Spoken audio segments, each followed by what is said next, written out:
Hola, buenos días. El día de hoy nos encontramos en Voces del Caribe con Karen, Nicole y Wendy. Es un espacio donde escuchamos las historias que el mar no puede callar. Hoy hablaremos de un tema doloroso pero necesario, el conflicto armado en la región Caribe de Colombia, porque aunque las olas sigan rompiendo en la orilla, muchas cicatrices aún siguen abiertas. El Caribe colombiano ha sido tierra de vallenatos, fiesta y mar, pero también de desplazamientos, masacres y silencios obligados. Aunque muchas veces se ha pensado que el conflicto armado se concentró en los Andes o en el sur del país, la costa también vivió años de violencia intensa. El conflicto armado en el Caribe colombiano es parte del conflicto armado interno de Colombia que ha afectado al país durante más de 5 décadas. Aunque gran parte de la atención se ha centrado en regiones como los llanos, el sur y el occidente del país, el Caribe también ha vivido dinámicas violentas significativas. Ahora hablemos un poquito sobre la presencia de los grupos armados ilegales en la zona. En esta zona operaron varios de estos grupos armados ilegales, incluyendo las FARC, el ELN y especialmente los grupos paramilitares como las Autodefensas Unidas de Colombia. Estos grupos llegaron con el objetivo de controlar territorios estratégicamente para el narcotráfico, la minería ilegal y otras actividades ilícitas. Entre estas la parapolítica y el poder local. El Caribe fue una de las regiones más afectadas por la llamada parapolítica, donde se evidencia la colaboración entre grupos paramilitares y sectores de la política local y regional. Esto permitió a los paramilitares controlar elecciones, intimidar a la población y consolidar su poder. La violencia del desplazamiento fue otra de las afectaciones que tuvo la zona, ya que los enfrentamientos entre estos grupos por el poder territorial causaron muchas muertes y desplazamientos forzados, especialmente en departamentos como el Córdoba, Sucre, Magdalena, Bolívar, etcétera. Debido a esto, pues se generó un impacto en la comunidad y en los pueblos indígenas, ya que fueron particularmente vulnerables, enfrentando despojos de sus tierras, reclutamiento forzado y la violencia sistemática que generaron estos enfrentamientos. Eh, en una situación post-conflicto y una desmovilización de estas fuerzas armadas ilegales como las autodefensas, pues se desmovilizaron formalmente entre 2003 y 2006, pero surgieron unas nuevas estructuras criminales como la BACRIM que continuaron la violencia. Asimismo, pues se generó el acuerdo de paz con las FARC en el 2016, lo cual ayudó a reducir el conflicto en algunas zonas, pero la violencia persiste en otras por el control de economías ilegales. Es importante recalcar que las principales zonas afectadas son Córdoba, Sucre, Magdalena, Cesar, Bolivia por los motivos de riqueza natural. Aquí tenemos tierras fértiles, minería o rutas marítimas. También tenemos otro factor que es la debilidad institucional y la corrupción tan grande que se ve. Tenemos la desigualdad social y la falta de presencia estatal. Además, economías ilegales como el narcotráfico y el contrabando. Bueno, el día de hoy vamos a contar el testimonio de la señora Ana María. Ella nos cuenta y nos relata que ella vivía con su familia en una vereda del sur de Bolivia. Teníamos una finca pequeña donde sembrábamos yuca, plátano y criábamos gallinas. Era una vida sencilla pero tranquila, hasta que llegaron los hombres armados. Primero fue la guerrilla que pasaba por ahí pidiendo comida y obligando a los jóvenes a unirse a ellos. Luego vinieron los paramilitares. Una mañana entraron, dispararon. Dijeron que en la vereda había auxiliadores de la guerrilla. Mataron a 3 vecinos, entre ellos un primo mío que no tenía nada que ver con eso. Nos dijeron que teníamos que irnos, que esas tierras ya no eran nuestras. Tuvimos que dejar todo atrás, caminar durante días con lo poco que podíamos cargar. Llegamos a Cartagena, donde dormíamos en cambuches al lado de otras familias desplazadas. No teníamos nada. Mi papá nunca se recuperó del dolor. Murió al año de llegar, de tristeza y de enfermedad. A mí me da miedo contar esto porque todavía hay gente que fue parte de eso y sigue por ahí, pero también creo que si uno se queda callado es como si nunca hubiera pasado, y si pasó, mucho nos pasó. Ella nos cuenta y nos relata su historia. qué les sucedió. En este podcast contaremos una de las historias que ocurrió en la comunidad del Salado, en el municipio del Carmen de Bolívar, en los Montes de María, en el Caribe colombiano. Este fue un escenario de una de las masacres más crueles y recordadas del conflicto armado en Colombia, la cual se dio del 18 al 21 de febrero del año 2000.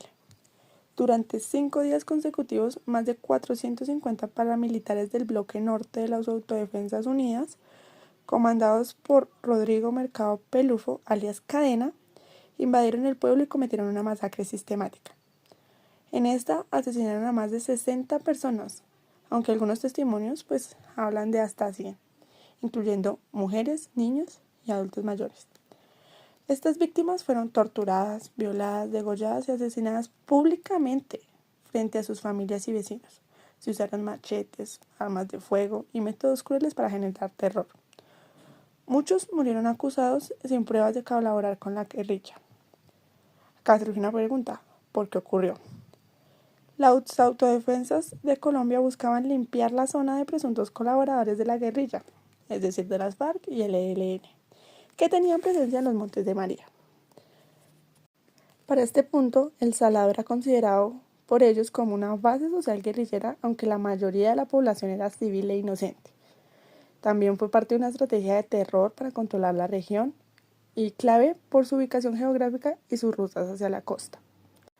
A día de hoy, el Salado es una comunidad resiliente, símbolo de la resistencia campesina. Han desarrollado procesos de memoria histórica, reconstrucción social y cultural, como el Festival de Música por la Vida y la Paz. Asimismo, varias organizaciones trabajan allí por la verdad, justicia y reparación, pero las heridas siguen abiertas. Es importante recalcar los procesos de memoria histórica por el Caribe, colectivo de memoria del Salado, que este está conformado por líderes y sobrevivientes del pueblo que han liderado procesos de retorno, reconstrucción del tejido comunitario y resistencia cultural. Estos promueven espacios de diálogo, perdón y no repetición, además de la Ruta de la Memoria en Montes de María, la cual plantea una iniciativa que conecta varios municipios de la región Caribe afectados precisamente por el conflicto. Esto incluye la señalización, historias locales y actos simbólicos para mantener viva la memoria. Por otro lado, tenemos los museos y espacios conmemorativos. Uno de ellos es el Centro de Memoria, Paz y Reconciliación ubicado en Bogotá. Aunque no está en el Caribe, ha visibilizado ampliamente la masacre del Salado con exposiciones, archivos y testimonios. Por otro lado, tenemos el Museo Itinerante de la Memoria Histórica de los Montes de María, que este es un museo móvil creado por la Fundación Montes de María, Línea 21. Este recorre comunidades del Caribe llevando objetos, relatos y arte sobre el conflicto y la resistencia.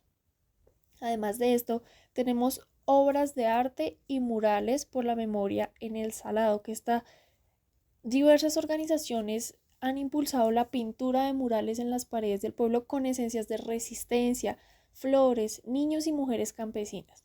Estos murales cuentan con historias de vida, no solo de muerte. Además de esto, tenemos Rostros y Rastros, Fotografía y Arte, que es un proyecto artístico que rescata historias de víctimas en los Montes de María a través de retratos y memoria visual. Algunas de las iniciativas comunitarias de reconciliación y paz fue precisamente en el Salado Vive, en el Carmen de Bolívar, el cual fue un proceso de reconstrucción del pueblo luego de la masacre del 2000, la cual impulsa las actividades culturales, festivales, talleres de memoria y diálogo intergeneracional. Promueve el perdón sin olvido y el retorno de los desplazados. Otro es el Festival de Música por la Vida y la Paz, también en el Salado. Es un festival anual que reúne gaiteros, músicos locales y artistas de todo el país, el cual busca transformar el dolor en arte, dignificar a las víctimas y revitalizar la identidad cultural. En este participan niños, jóvenes y adultos como parte de una pedagogía para la paz. Otro es la Red de Mujeres del Caribe colombiano, la cual agrupa mujeres líderes, muchas de ellas fueron víctimas del conflicto en departamentos como Sucre, Córdoba y Magdalena. Trabajan en procesos de sanación emocional, liderazgo político y prevención de la violencia de género. Con esto promueven el papel de la mujer en la construcción de la paz territorial. La siguiente iniciativa que tenemos es la Escuela de Paz en Montes de María, el cual es un proyecto educativo impulsado por organizaciones como la Fundación Semana y la Fundación Montes de María Línea 21. En esta enseñan a niños y jóvenes sobre derechos humanos, memoria, resolución pacífica de conflictos y la participación ciudadana.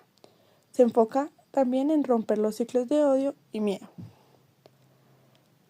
Tenemos el siguiente, que es talleres de arte, muralismo y memoria en San Onofre y Obrejas, en Sucre. En este los jóvenes y adultos han creado murales con mensajes de paz y memoria en lugares donde antes hubo violencia. Se trata de reapropiarse del espacio público como lugar de vida y dignidad. Promueve la creación de teatro comunitario, danza y poesía. Y por último, la Asociación de Víctimas, que impulsan proyectos productivos. Muchas de las víctimas han creado cooperaciones agrícolas, textiles o de turismo comunitario para reconstruir su vida con autonomía económica.